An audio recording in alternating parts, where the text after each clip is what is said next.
तो प्यारे बच्चों, प्रीवियस ईयर क्वेश्चंस के फेज 2 में हम पहुंच चुके हैं, जहां पे अब इलेक्ट्रोस्टैटिक फोर्स, कूलम्स लॉ और डाइपोल के सारे प्रीवियस ईयर क्वेश्चंस करने के बाद प्यारे बच्चों अब हम करेंगे previous year questions based upon these two topics, electric flux and goes theorem. और ये वाले प्रीवियस ईयर यानी पीवाईक्यूज करने के बाद इस पूरे चैप्टर के पीवाईक्यूज के थ्रू आप निकल चुके होंगे प्यारे बच्चों। तो करें start without any delay, let us get started. I hope अब तक के सारे पीवाईक्यूज आपको क्लियर होंगे और आपको आइडिया आ गया होगा एग्जाम में क्या कुछ पूछता है। तो चलिए फिर आगे चलते हैं प्यारे बच्चों और स्टार्ट करते हैं अपना question number 1 of these topics. वैसे तो अपना क्वेश्चन नंबर 56 आ गया है पीवाईक्यूज का, लेकिन इन टॉपिक्स के बेस पे क्वेश्चन नंबर 1 एंड 2 आपके सामने हाजिर है प्यारे बच्चों। क्वेश्चन 1 क्या कहता है, पोज कीजिए, खुद से सोल्व करने की कोशिश कीजिए, मैं तो हूं ही भैया। चलिए, सीबीएसई 2023 का एक question, A charge Q is placed at the centre of A cube. एक क्यूब है प्यारे बच्चों, ये लो सर, इस तरह से क्यूब बना लिया। अरे जैसे आपका रूम होता है घर पे, हाँ बस शर्त ये सारी साइड्स बराबर होती हैं। तो एक क्यूब के बिल्कुल सेंटर में एक चार्ज रखा प्लस क्यू अमाउंट का चार्ज, ठीक है सर। तो flux through the one of its surface कितना होगा? एक हेलो प्यारे बच्चों, आई होप कंसेप्ट में मजा आ रहा था। जस्ट 1 मिनट 2 बातें आपसे शेयर करनी है। पहली बात ये कि टेस्ला क्लासेस आपके लिए प्यारे बच्चों लाइव फिजिक्स क्लासेस लेके आया है। कहां पे? टेस्ला क्लासेस नाम की ऐप पे प्यारे बच्चों, जहां पे मैं आपको पूरा फिजिक्स का सिलेबस ओनली एट ₹1199 में करवाने वाला हूं। क्या क्या फैसिलिटीज रहेंगी प्यारे बच्चों? आप एक काम कीजिए, ज्यादा टाइम आपका मैं नहीं लूंगा, ये सब फैसिलिटीज रहेंगी। वहां पे IIT जेईई नीट सब तरह के अलग अलग बैच चले हुए हैं, प्लस बोर्ड्स का आपका बैच टारगेट 70 आउट ऑफ 70 नाम से चला हुआ है प्यारे बच्चों। वहां के लिए आपको करना क्या है, टेस्ला क्लासेस नाम की ऐप डाउनलोड करनी है प्ले स्टोर से और वहां पे जाके डेमो सेशंस देखने हैं प्यारे बच्चों। टारगेट 70 आउट ऑफ 70 बैच में डेमो सेशंस आपको मिलेंगे। अब सिर्फ ये ही नहीं, यहां पे आप कांटेक्ट करके आप मुझसे कभी भी बात कर सकते हैं, मेल कर सकते हैं, या फिर प्यारे बच्चों एक और खास बात कि वहां पे हर चैप्टर का इंडिविजुअल कोर्स भी चला हुआ है। अगर आपको सिर्फ चैप्टर 1 करना है, मान लिया एग्जांपल के लिए इलेक्ट्रिक चार्जेस एंड फील्ड करना है, जो कि 7 to 9 मार्क्स का आपका आएगा, हर चैप्टर प्यारे बच्चों ओनली एट ₹299 अवेलेबल आपको टेस्ला क्लासेस की ऐप पे, जहां पे सेशंस आपको रिकॉर्डेड फॉर्म में मिलेंगे और डाउट्स 24 घंटे के लिए मैं आपके लिए अवेलेबल रहूंगा प्यारे बच्चों। इसी कॉन्टैक्ट नंबर पे आप कॉन्टैक्ट करके मुझसे कुछ भी जानकारी ले सकते हैं। ये सारी फैसिलिटीज अवेलेबल रहेगी।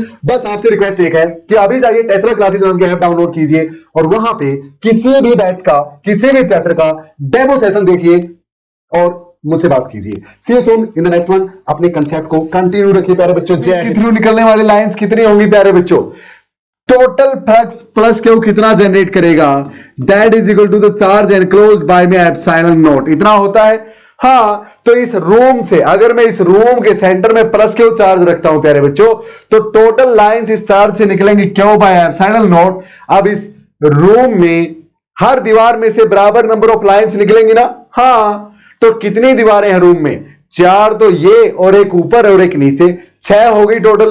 तो एक दीवार में से कितना लगेगा, कितना फ्लक्स निकलेगा, कितनी लाइंस निकलेंगी? 6 हिस्से की, यानी इतना। तो आंसर आ गया भैया, है क्या कहीं? क्यों नहीं होगा? Clear. Question number 2 CBSE sample paper में 2021-22 में पूछा गया सवाल क्या बोलता है प्यारे बच्चों? एक सिलेंडर है जिसका रेडियस R है। अच्छा, बना लेता हूं मैं तो पहले ही भैया, ये लो, रेडियस R का मतलब है कि ये R है भैया, और लेंथ इसकी L है, यानी ये प्यारे बच्चों L है इसका, ठीक है। Is placed in an external uniform electric field में इसको रख दिया parallel to the axis of the cylinder. अब सिलेंडर के एक्सिस तो ये है ना, हाँ, और इसी डायरेक्शन में इलेक्ट्रिक फील्ड है प्यारे बच्चों, इसी डायरेक्शन में इलेक्ट्रिक फील्ड लाइंस ऐसे जा रही हैं, ठीक है भाई। तो पूछता है the total flux for the surface of the cylinder is given by. Total flux कितना होगा सरफेस के थ्रू? अब एक बात बताओ, जितना लाइंस यहां से एंटर करेंगे ऊपर की तरफ, उतनी ही यहां से एग्जिट हो जाएंगी। बिल्कुल, तो यहां पे तो फ्लक्स हो गया 0। अच्छा सर, 0। और अब इस सरफेस के लिए बच गया जो कर्व्ड सरफेस है सिलेंडर के चारों ओर का। देखो, नीचे वाले में से जितना एंटर किया उतना ही ऊपर वाले में से एग्जिट हो गया, तो इनमें नेट फ्लक्स हो गया 0। Clear sir? अच्छा नहीं लगा? थोड़ा सा डीप में बताओ। बताता हूं प्यारे बच्चों, चलो थोड़ा सा डीप में। तो भैया सिलेंडर में 3 सरफेस होते हैं। कितने? तीन। कहां कहां? एक तो ये 1, एक ये ऊपर जो है सिलेंडर ऐसे रखा, ऊपर से देखूंगा तो ऊपर जो दिखेगा गोल गोल एक सरफेस, नीचे से देखूंगा तो जो दिखेगा गोल गोल दूसरा सरफेस, और तीसरा जो चारों ओर का ये गोल गोल कार्ड सरफेस जिसको बोलते हैं, ये वाला प्यारे बच्चों, इसको सरफेस नंबर 3 बोल दिया। मानते हो आप? ठीक है सर। अब सॉरी, टोटल फ्लक्स निकालना है पूरे सिलेंडर के थ्रू। अब इलेक्ट्रिक फील्ड लाइंस ऐसे ऊपर की तरफ जा रही हैं, तो फ्लक्स जो टोटल होगा वो होगा flux through the surface 1 flux flux plus plus flux, हाँ, flux through the surface 2 and plus में फ्लक्स थ्रू द सरफेस 3। प्यारे बच्चों मानते हैं आप? क्यों नहीं मानेंगे सर? बिल्कुल मानेंगे। अब पहले में फ्लक्स कितना होगा आपको पता है, E डॉट ds होता है प्यारे बच्चों, पहले वाले के लिए φ1। अब इसके लिए ना इलेक्ट्रिक फील्ड लाइंस ऊपर की तरफ हैं, इसका सरफेस एरिया नीचे की तरफ है, नॉर्मल टू द सरफेस होता है एरिया। सिलेंडर यहां पे सिलेंडर है, नीचे से देखूंगा तो एरिया ऐसे, ऊपर से देखूंगा तो एरिया ऊपर की तरफ है ऐसे। हाँ, तो यहां पे नॉर्मल तो है नीचे की तरफ, इलेक्ट्रिक फील्ड है ऊपर की तरफ, तो E और ds में एंगल हो गया 180 डिग्री, तो मैं इसको E डॉट ds को E ds cos 180 लिख सकता हूं। बिल्कुल। अब E कांस्टेंट है हर पॉइंट पे, यूनिफॉर्म इलेक्ट्रिक फील्ड में इसको रखा है प्यारे बच्चों, तो E बाहर आ जाएगा। सरफेस एरिया कितना? सरफेस एरिया कितना? पाई आर स्क्वायर इस सरफेस का। हाँ, तो यानी यहां पे आया माइनस cos 180 -1 होता है, -1 और E ऐसे का ऐसा, और ds पाई आर स्क्वायर प्यारे बच्चों। अच्छा, अब प्लस में इसके कारण फ्लक्स कितना? यहां पे इलेक्ट्रिक फील्ड ऊपर की तरफ, इसका एरिया भी ऊपर की तरफ, तो E ds प्लस में इसका होगा E ds cos 0 डिग्री, क्योंकि इलेक्ट्रिक फील्ड और सरफेस एरिया दोनों एक ही डायरेक्शन में है। cos 0 होता है 1, E कांस्टेंट है, बाहर आ जाएगा ds, s का integration total surface pi R square, तो यह आएगा प्यारे बच्चों पूरा plus pi R square, plus E into pi R square. अच्छा, ये था माइनस और ये आ गया प्लस में E into pi R square. अब इस साइड वाले के लिए देखो, साइड वाले के लिए यहां पे अगर मैं देखूं तो एरिया इस तरफ है, इलेक्ट्रिक फील्ड ऊपर है, तो एंगल 90 डिग्री, और cos 90 0 होता है प्यारे बच्चों, तो इसका फ्लक्स पूरे का 0 हर पॉइंट पे। यहां देखोगे तो डायरेक्शन ऑफ एरिया इस तरफ, इलेक्ट्रिक फील्ड ऊपर, तो एंगल फिर से 90, cos 90 आएगा उस केस में, तो 0 कर देगा सब कुछ, तो प्लस में 0, यानी total minus E pi R square plus E pi R square cancel, और प्लस में 0 0, यानी टोटल आंसर आ गया 0 भैया। सर ऑप्शंस तो दे नहीं रखे, ऑप्शंस भी हैं भैया नेक्स्ट स्लाइड में, ये देखो क्वेश्चन नंबर 3 के साथ, ये रहे ऊपर ऑप्शंस, इनमें 0 भी है तो आंसर 0 आ जाएगा, गलती मत करना। सीबीएसई सैंपल क्वेश्चन पेपर का 2000 कहां गया भैया? अरे आजा, कहां गायब होगा यार? 2021-22 का एक क्वेश्चन था, कितना आसान था, मैंने डीप में जाके आपको समझा दिया, क्योंकि इस प्रोसेस का यूज हम काफी जगह करते हैं प्यारे बच्चों। हाँ, क्वेश्चन नंबर 3 देख लो, फटाफट सोल्व कर दो। ये सैंपल पेपर का 2021-22 का क्वेश्चन है। Which statement is true for Gauss law? A, all the charges whether inside or outside the Gaussian surface contribute to the flux. अरे नहीं, सिर्फ अंदर वाले, एक सरफेस है प्यारे बच्चों, इसके अंदर जो चार्ज होगा सिर्फ वो क्या करेगा? कंट्रीब्यूट करेगा इसके थ्रू फ्लक्स के लिए। क्यों? क्योंकि इसके कारण यहां से सिर्फ लाइंस निकलेंगी और इसके कारण तो एंटर भी करेंगे और एग्जिट भी करेंगी, तो इसके कारण फ्लक्स इसके अंदर मैटर नहीं करता, सिर्फ इनसाइड वाला चार्ज का फ्लक्स मैटर करता है। Electric flux depends upon the geometry of the Gaussian surface ना।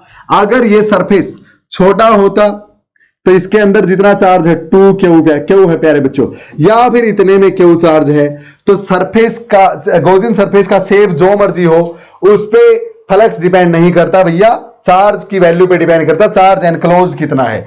अगर इसमें भी उतना ही चार्ज एनक्लोज है, इसमें भी उतना ही है, तो दोनों के थ्रू फ्लक्स सेम होगा, तो ये गलत हो गया भैया।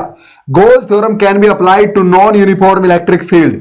क्या Gauss theorem non uniform electric field में अप्लाई की जा सकती है? सर, गोज थ्योरम अप्लाई करने के लिए गोजिन सरफेस ड्रॉ करना पड़ता है, और गोजिन सरफेस ऐसा लेना है जिसमें एक पार्टिकुलर टाइप ऑफ सरफेस के हर पॉइंट पे इलेक्ट्रिक फील्ड सेम हो, तो यानी नॉन यूनिफॉर्म इलेक्ट्रिक फील्ड के लिए गोज थ्योरम को अप्लाई नहीं किया जा सकता। क्लियर है ना? हाँ, नेक्स्ट प्यारे बच्चों, electric field over the Gaussian surface remains continuous and uniform at every point. Exactly, electric field Gaussian surface के हर पॉइंट पे सेम रहती है, बल्कि सेम रखते हैं प्यारे बच्चों हम। हाँ, क्यों भैया? गॉसियन सरफेस की कंडीशन थी कि गॉसियन सरफेस है ना ऐसा होना चाहिए जिसके हर पॉइंट के लिए ए और डीएस के बीच में एंगल सेम हो, और दूसरा हर पॉइंट पे इलेक्ट्रिक फील्ड सेम रहे। चले फिर नेक्स्ट है प्यारे बच्चों क्वेश्चन नंबर 4। खुद से कर दो पॉज करके। सीबीएसई 2022 कोरोना वाले साल के जस्ट नेक्स्ट टर्म 1 का एक क्वेश्चन था। उस साल 2 बार पेपर हुए थे, कोरोना की तीसरी लहर आ गई थी भैया, याद है कुछ? अच्छा, question number 4, the magnitude of the electric field due to a point charge 2q at a distance r is e। एक चार्ज था प्यारे बच्चों 2q, इसकी वैल्यू है, और इसके कारण r डिस्टेंस पे इलेक्ट्रिक फील्ड की वैल्यू है e। अच्छा, then magnitude of electric field due to uniformly charged thin sphere shell, spherical shell है प्यारे बच्चों, ऑफ द रेडियस r, जिसका रेडियस r है। अच्छा, ये सेल है जिसका रेडियस r है प्यारे बच्चों, हाँ, विद टोटल चार्ज q। इस पे 2q था, इस पे चार्ज q है प्यारे बच्चों। अच्छा, अब सेल के सेंटर में तो होगा नहीं चार्ज क्योंकि अंदर से खाली है, तो इसके यहां कहीं है ये प्लस q चार्ज, ऐसे फैला हुआ पूरे में, ठीक है। तो बोलता है magnitude of the electric field निकाल दो r/2 डिस्टेंस पे। अच्छा, जहां पे r ग्रेटर देन r है प्यारे बच्चों, मतलब भैया then magnitude of electric field due to uniformly charge thin spherical shell of radius r with total charge q at a distance r/2। अच्छा, यानी ये डिस्टेंस r थी प्यारे बच्चों, हाँ, और यहां पे r/2 कोई डिस्टेंस है, जहां मर्जी हो, मान लिया यहां है, ये डिस्टेंस r/2 है प्यारे बच्चों। हमें इस पॉइंट पे इलेक्ट्रिक फील्ड निकालनी है। अब हमें यह पता है कि एक स्फीयर भी पॉइंट चार्ज की तरह बिहेव करता है, हाँ, for all the points lying outside the sphere. Sphere से बाहर किसी भी पॉइंट पे आपको इलेक्ट्रिक फील्ड निकालनी है तो आप स्फीयर का सारा चार्ज उसके सेंटर पे कंसंट्रेटेड मान सकते हैं। बताया था ना डेरिवेशन के दौरान, हाँ, स्फीयर के कारण प्यारे बच्चों किसी डिस्टेंस r पे इलेक्ट्रिक फील्ड आती थी 1/4πε0 q बाई में r² आती थी ना, हाँ, और इसके कारण भी यहां पे इलेक्ट्रिक फील्ड कितनी आएगी? इस 2q के कारण प्यारे बच्चों r डिस्टेंस पे इलेक्ट्रिक फील्ड आती है 1/4πε0 q बाई r² आती है ना, बिल्कुल। तो इसको अगर E बोल दिया इन्होंने, इसको अगर E बोल दिया तो यहां पे एक स्फीयर के कारण r/2 डिस्टेंस पे कितनी आएगी? ये फार्मूला अप्लाई करो, तो ये E स्फीयर के कारण वाली, तो ये r भी स्फीयर के सेंटर से जो डिस्टेंस दे रखी है वहां पे, क्लियर। तो ये आया अपने पास 1/4πε0। अब यहां पे चार्ज 2q था प्यारे बच्चों, 2q था, हाँ, तो इलेक्ट्रिक फील्ड E दे रखी है, गिवन है। अब यहां पे चार्ज कितना है? स्फीयर के सेंटर पे q है, और कितनी डिस्टेंस से पूछा है? r/2 पे, तो r/2 का स्क्वायर यहां पे पुट करूंगा। मानते हो आप ये बात? बिल्कुल। तो ये मेरे पास आएगा 1/4πε0, हाँ, इंटू में q बाई r², और नीचे 2 का स्क्वायर, ये 4 ऊपर चला जाएगा, इतना आ गया भैया, ठीक है। अब यहां देखो इसकी वैल्यू E है, हाँ, यानी 2 इंटू 1/4πε0 q बाई r² की वैल्यू कितनी होगी भैया? इसकी वैल्यू E है, हाँ, तो अकेले इतने की कितनी होगी? E/2 होगी, हाँ, तो 1/4πε0 q बाई r² की वैल्यू E/2 है, हाँ, तो और यहां पे अपने पास कितना है? 1/4πε0 q बाई r², इसकी वैल्यू तो हो गई E, और इंटू में 4 है, तो 4E आपका आंसर आ जाएगा। ऑप्शंस में है तो उसको टिक कर दो। हाँ, लेंथी बन गया, इतना लेंथी था नहीं। तो प्यारे बच्चों क्या किया आपने? जो पहले से गिवन है वो सब लिख लिया, ठीक है। हाँ, गिवन क्या था कि एक 2q अमाउंट का चार्ज रखा है भाई, उससे r डिस्टेंस पे इलेक्ट्रिक फील्ड E है। अच्छा, अब r डिस्टेंस पे इलेक्ट्रिक फील्ड 2q के कारण कितनी होगी? kq by r², k q जितना भी रखा है बाय में r², उसकी वैल्यू E गिवन है प्यारे बच्चों, E गिवन है, तो मैंने इस पूरे को E के बराबर मान लिया, ठीक है। और अब स्फीयर के कारण r/2 डिस्टेंस पे इलेक्ट्रिक फील्ड निकाल ली, वो ES मान ली, तो r/2 पे के लिए क्या करूंगा? स्फीयर का भी सारा चार्ज हम सेंटर पे कंसंट्रेटेड मान सकते हैं, तो kq बाई r² आएगी, kq बाई r², लेकिन r किसका? स्फीयर से, जितनी सेंटर से डिस्टेंस पे पूछा है, r/2 पे, तो r/2 यहां रखा, तो स्फीयर के कारण r/2 डिस्टेंस पे इतनी इलेक्ट्रिक फील्ड आई प्यारे बच्चों टोटल। हाँ, अब इसको ई की टर्म्स में लिखना है क्योंकि ऑप्शन सी की टर्म में है। हाँ, तो मैंने क्या किया, 4 तो रख लिया ऐसे कैसा, इसकी वैल्यू यहां से निकाल ली भैया, और इसकी वैल्यू यहां से कितनी आई, e/2, तो यहां पे पुट, अरे कितनी आई, यहां से जो भी आई इसकी वैल्यू e, हाँ कितनी आई भैया देख लेते हैं एक बार, फिर से ये वाली वैल्यू e/2 आई, कितनी आई, e/2 प्यारे बच्चों, ठीक है। तो इसकी वैल्यू e/2 है और ये 4 पहले से था, सो 2 2 जा 4, यानी आंसर 2e आया। हाँ 2e आया भैया, ध्यान रखना प्यारे बच्चों, मैंने गलती कर दी, आप मत करना। 2e, क्या ऑप्शन सही है अपना, मैं अभी एक बार चेक कर लेता हूं, जस्ट वेट, गलती ना हो जाए बस। हाँ बिल्कुल सही प्यारे बच्चों, 2e आएगा, 4e थोड़े ना आएगा, 2e आएगा, क्लियर। हाँ मैंने क्या किया, जल्दबाजी में थोड़ी सी कैलकुलेशन मिस्टेक कर दी होगी, ये आंसर आया था भैया। इसमें इसकी वैल्यू कितनी है, इसकी वैल्यू कितनी है, इसकी वैल्यू है e/2, तो इसकी वैल्यू रखी e/2, 4 था अपने पास पहले से ही, 2 ने 4 को 2 पे कैंसिल कर दिया, 2e आंसर आ गया। ठीक है भैया, गलती मत कर देना। हाँ चलो पकड़ी गई है ना, फायदा हो गया, वरना आप रट लेते कि सर 4 ये करवाया था आपने, एग्जाम में आएगा तो 4 ही करेंगे, नहीं करनी भैया। हाँ खुद से, इसीलिए बोलता हूं पहले खुद से किया करो, चीजें क्लियर हो जाती है। टीचर का क्या यार, टीचर की प्रॉब्लम ये है कि आप सामने बैठे नहीं मेरे, हाँ तो छोटी मोटी मिस्टेक हो सकती है, टेंशन मत लिया करो, एनर्जी हाई रखनी होती है भैया, तो उस चक्कर में थोड़ा बहुत कंसेप्ट पे फोकस करो, बस कंसेप्ट, तो आंसर अपने आप आ ही जाएगा आपका। नेक्स्ट, एक स्क्वायर शीट है, अच्छा साइड उसकी ए है, अच्छा lying parallel to X Y plane. अब एक्स वाई प्लेन के पैरेलल है प्यारे बच्चों ये शीट, ठीक है सर। तो ऐसा मान लेता हूं कि एक्स इस तरफ, हाँ, और वाई आपकी तरफ ऐसे, एक्स वाई यानी इस प्लेन में है सीट, ऐसे होती तो एक्स और जेड हो जाती, वाई और जेड हो जाती, या फिर एक्स और जेड हो जाती। अब अगर मैं इस तरफ एक्स मान रहा हूं, इस तरफ मैंने क्या किया प्यारे बच्चों, एक्स मान लिया, ओके, बाहर की तरफ मैंने वाई मान लिया, तो बाहर वाला ऐसे दिखाते हैं, और ऊपर की तरफ मैंने जेड मान लिया प्यारे बच्चों, बस इतना सा सिंपल, ओके क्लियर है। हाँ अब इसने बोला है कि एक्स वाई प्लेन में आपकी सीट लाई करती है, तो एक बात बताओ, ये सीट है प्यारे बच्चों, अगर ये अगर सीट है तो इसके हिसाब से ये कौन सी प्लेन में आप जब आप देख रहे हो, सर ये एक्स की तरफ है बिल्कुल, और ये जेड की तरफ है बिल्कुल, तो ये एक्स जेड प्लेन में है प्यारे बच्चों।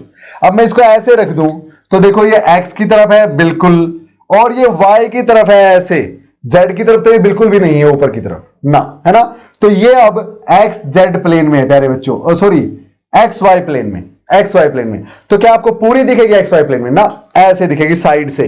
तो X Z X Y plane में मैं सीट को थोड़ा सा ऐसे बनाऊंगा, टेढ़ा टेढ़ा, ताकि आप समझ जाओ कि एक्स जेड प्लेन में है। ऐसे रखी है, ऐसे नहीं है, ये ऐसे रखी है, साइड से दिख रही है आपको, ठीक है। हाँ अब जेड इज इक्वल टू ए पे रखी है, यानी ओरिजिन से इसकी हाइट प्यारे बच्चों, यहां अगर मैं ऐसे ऐसे मानूं एक्स, ओके, इस तरफ y और ऊपर की तरफ अगर मैं z मानूं, तो ये इतनी हाइट यानी a हाइट पे रखी है प्यारे बच्चों, ठीक है। Okay, the electric field in the region is C Z square के अलोंग है, यानी z की तरफ है प्यारे बच्चों इलेक्ट्रिक फील्ड, यानी इलेक्ट्रिक फील्ड लाइंस कुछ ऐसे हैं, ऊपर की तरफ जा रही हैं, ऊपर की तरफ, और इलेक्ट्रिक फील्ड की वैल्यू दे रखी है सी जेड स्क्वायर के कैप, यानी जेड की अलोंग, जेड के अलोंग, के कैप यानी जेड के अलोंग, ठीक है। बोलता है electric flux through the seat is, seat के थ्रू फ्लक्स निकालना है प्यारे बच्चों, बिल्कुल आसान है, कैसे बताता हूं। फ्लक्स गोस थ्योरम बोलती है भैया, क्लोज सरफेस इंटीग्रल ऑफ, हाँ इलेक्ट्रिक फील्ड कर दो, ठीक है। हाँ अब इलेक्ट्रिक फील्ड की वैल्यू मुझे किस पॉइंट पे फ्लक्स निकालना है, ए हाइट पे, हाँ तो वहां पे इलेक्ट्रिक फील्ड कितनी है, जेड को ए पुट कर दूंगा, हाँ तो इलेक्ट्रिक फील्ड है यहां पे सी, जेड को ए पुट कर दिया प्यारे बच्चों, सी ए स्क्वायर, समझ में आई बात, ठीक है। डॉट एस प्यारे बच्चों, अब ये ऐसे का ऐसा, ठीक है। अब एक बात बताओ मुझे, E डॉट ds को E ds cos थीटा लिख सकता हूं, बिल्कुल। अब यहां पे ऊपर से जब मैं देखूं तो इलेक्ट्रिक फील्ड और नॉर्मल दोनों एक डायरेक्शन में है, नॉर्मल टू द प्लेन ऊपर की तरफ, इलेक्ट्रिक फील्ड ऊपर की तरफ, दोनों ऊपर की तरफ, तो एंगल 0 cos 0 1 हो जाएगा। सो ये ऐसे कैसा, तो अब cos 0 को 1 लिखने की जरूरत है नहीं, इसका इंटीग्रेशन। अब सी ए स्क्वायर तो है कांस्टेंट, बाहर ले लो प्यारे बच्चों, 1 का इंटीग्रेशन एस के रिस्पेक्ट में, एस यानी surface area of this sheet. हां, तो सी ए स्क्वायर ऐसे कैसा, शीट का सरफेस एरिया प्यारे बच्चों ए इंटू ए, हाँ साइड का स्क्वायर प्यारे बच्चों, बिल्कुल। तो ए स्क्वायर यानी सी ए रेज टू पावर 4 होना चाहिए भैया, सी ए रेज टू पावर 4 यानी ए ऑप्शन करेक्ट हो जाएगा। क्लियर है मेरी बात? कितना आसान था, इसको टिपिकल मत बनाना भैया, बिल्कुल आसान है। समझे गुरु? अरे गुरु समझे? आई होप समझ गए होगे यार। चले आगे, ये था आपका प्यारा सा क्वेश्चन नंबर 5। अब क्वेश्चन नंबर 6 खुद कर दो भैया। चार्ज क्यों रखा है, point of intersection of the body diagonals of A cube, the electric flux passing through any of its face. करा चुका हूं, क्वेश्चन नंबर 2 था क्या वो? कौन सा था वो क्वेश्चन? हां ये रहा, ये रहा, ये रहा, ये रहा, सेम तो है भैया। Placed at the centre of the cube. अब मैं क्यूब के सेंटर में बोलूं या ये बोलूं दोनों डायगोनल्स जहां पे कट करते हैं वहां रखा है, बात तो एक ही है ना, बात तो एक ही है ना, यानी ये आंसर आ जाएगा। क्लियर कर चुके हैं प्यारे बच्चों क्वेश्चन नंबर 1 में ही। चले आगे, सिंपल। चलो भैया क्वेश्चन नंबर 1 पे चले जाओ अगर फिर से डीप में समझना है तो, अदरवाइज हो गया सैंपल पेपर सीबीएसई ना हाँ सैंपल क्वेश्चन पेपर 2019-20 में पूछा गया क्वेश्चन। सैंपल पेपर के क्वेश्चन इंपॉर्टेंट होते हैं प्यारे बच्चों, एग्जाम वालों से भी ज्यादा इंपॉर्टेंट। क्यों? क्योंकि सैंपल पेपर सीबीएसई हर साल नवंबर दिसंबर के करीब रिलीज करती है, जिससे बच्चों को आइडिया आ जाए कि इस तरह के क्वेश्चंस आपके आने वाले एग्जाम में पूछे जाएंगे। ओके हाँ, और ये हमेशा थोड़े से टफ देते हैं as compare to the ones which will be asked in the final exam. चले आगे।